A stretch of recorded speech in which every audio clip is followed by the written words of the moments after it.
Hey, what's up, guys? Hope you had a good Easter Sunday and were able to spend a little quality time off with your friends, family, and praising our risen Savior. So, lots of new developments in the past week. I finally got moved into my new place. It's quite a long commute, but well worth it in terms of health and happiness, I do believe. If you hear any background noise, I apologize, just part of life. So this place I moved into, I now have the company of two doggos, a 3-year-old German Shepherd and a 14-year-old Pit Bull. I've been taking them on a walk every day and get to play with them all times of the day, so it's pretty cool. They're very loving dogs. So once the German Shepherd gets a little bit better with her leash manners, I'm probably going to start taking her on runs and hikes. And the Pit Bull, he's just too old and too fragile of a state, so I'll have to settle for walks around the block. I was previously about 3 minutes from work. Now I'm around 40 minutes one way, so it's definitely a lot longer commute, but I don't have to deal with the nonsense of living on base and all the searches and inspections and, disgusting, disrespectful, entitled 20-something-year-old roommates. Anyway, enough of that. I had a really good day. I got up around 5. I just did some NFR and stretching in the morning, hung out for a bit, and then I headed over to Buddy's. He's in the Army with me here. He's getting ready to ETS. He's been in about 7 years, I believe. He's a sergeant, and it's actually the first time that I've hung out with anybody in the military outside of work. So we had a really good time though. We went to church, so I went with him to his church. It was a Presbyterian denominational church. It was the first time I'd gone to one of those, and it was a pretty good service. It was slightly different from what I grew up around and had attended, but I enjoyed it. Afterwards, we just made a quick bite to eat, had a little lunch, came back, took the dogs on a walk, and then I went on a little interval run. So I did a little bit over a mile, and basically what I'm looking to achieve is bringing my 2-mile time down. So since I haven't had the opportunity to run very much lately because I've had a lingering injury to my foot, well, I've had that for a couple of years, but I recently re-aggravated my dorsal, and I have a fitness test coming up this week, so I'm not trying to obliterate myself before. Basically on the interval is, hey, if I want to run a 12-minute mile, or excuse me, 12-minute mile, oh gosh, 12-minute 2-mile, I need to go out and, you have to be at a 6-minute mile, give or take, plus or minus on the split, but when you look at 2 miles, it's 3,200 meters, right? So every quarter mile, 4 quarters and 1 mile, you need to be running a 1 minute 30-second quarter mile. So you go out, and whatever time that you need to hit, let's say it's 1 minute 30, then you go out, you run 400 meters or a quarter mile at 1 minute 30 pace or better, and then you stop and you walk until you're fully recovered enough to run another 400 meters at 1 minute 30, and then you keep doing that and you keep doing that until you've got whatever distance in that you're going for. Usually when you're starting out training that way, you're not going to do full intervals of, if it's a low time like that, you're probably not going to start out doing like 2-mile intervals or anything. You'll probably start out with a half, 3/4, maybe a mile. I did a mile and a quarter, and I did lower than a 12 minute, so excuse me, I was trying to get my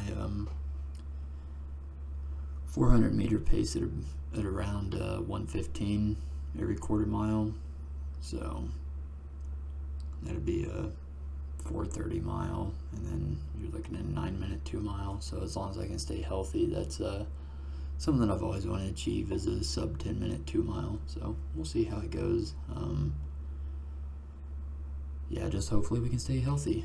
But I think I'm sitting pretty good, and I've been trying to implement some low impact cardio wherever I can and as I can. Just keeping some cardiovascular ability, because at the end of the PT test, when you're already gassed and then you're running at 6,000 foot of elevation, it's definitely no joke. So outside of all that, I have a pretty busy schedule ahead, and I'm going to be attending a school for the next couple of weeks, and immediately upon ending that, I'll be assisting our mounted sections in their gunnery platform tables. So I very well may be away for a month or more, beginning in late April. So if I have the opportunity to head back home and record, I will certainly be dropping new episodes. If not, just take note that I haven't fallen off the wagon again. It's just Uncle Sam keeping me occupied elsewhere. So the main purpose of this was going to be just kind of some updates of what's going on, everything, and I'm going to cover few quick little news pieces that I saw recently. And I quote, under the anti-commandeering doctrine, Camden County was the first county in Missouri and possibly in the country to pass an ordinance prohibiting any county employee from assisting your unconstitutional agency in violating the rights of our citizens, Ike Skelton, the county's presiding commissioner, said in a letter. And this is referring to Missouri officials in Camden County who are refusing to work with the ATF, saying all federal quote unquote gun laws are unconstitutional, which they are. So yeah, hell yeah, way to go Camden County. Including signatures on this were Camden County Attorney Jeff Green, the County Sheriff Tony Helms, and Kendra Hicks, the County Treasurer. And hats off to you guys for sticking up for what's right. We definitely need more people in politics like this that aren't going to put up with the bullshit. The ATF is an unlawful and unconstitutional organization. If your opinion differs in that, you're wrong. Yeah, so hats off Camden County, good shit. The only other thing I saw that was really super interesting to me was Jeff Bezos buys a $500 million super yacht, as if an ordinary yacht wasn't good enough, with an annual operating cost of just over $25 million. So yes, that was over $500 million cost, and $25 million a year in operational costs. So I'm kind of conflicted here, because I'm not anti-rich people or anything. The man built an empire and he's trying to enjoy life. It's his money, he can do so. I'm